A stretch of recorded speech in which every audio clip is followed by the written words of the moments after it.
Syederalun sejak Desember 2024 lalu hingga awal Januari 2025, ada puluhan ternak umumnya lembu terindikasi gejala klinis penyakit mulut dan kuku atau PMK di Biren. Tim Dinas Peternakan Biren sudah mengantisipasi dengan penyuntikan vaksin antivirus PMK. Kabid Keswan, Kesmafed dan Pengolahan dan Pemasaran Dinas Peternakan dan Kesehatan Hewan Biren, Safrizal SP pada Senin 20 Januari 2025 mengatakan dari hasil pendataan lapangan diakui ada ternak di beberapa kecamatan mengalami gejala klinis mengarah ke PMK pada bulan Desember lalu sebanyak 61 ekor yaitu di Kecamatan Culi, Pesangan dan Jangka. Kemudian di awal Januari 2025 ada laporan lagi, ada 2 ekor ternak di Kecamatan Pandrah mengalami gejala serupa dan sudah dilakukan pengobatan serta seluruhnya sudah sembuh dari gejala PMK.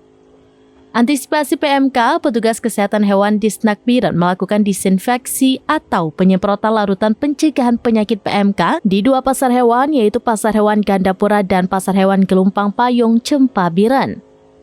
Selain itu juga dilakukan penyemprotan di beberapa kandang ternak dan juga pemeriksaan hewan pada beberapa peternak. Apabila ada gejala ternak sakit mengarah PMK, diminta segera lapor ke petugas kesehatan hewan di berbagai kecamatan.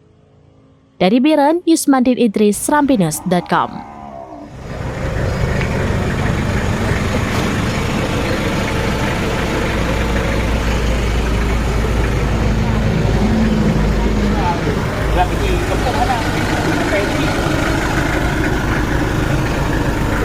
Rồi cái bông bên lùm mình berat ada ekip mampu dia dapat mana lebih benar dia.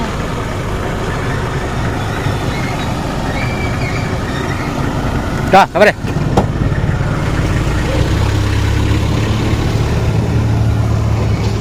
Download Tribun X sekarang, menghadirkan lokal menjadi Indonesia.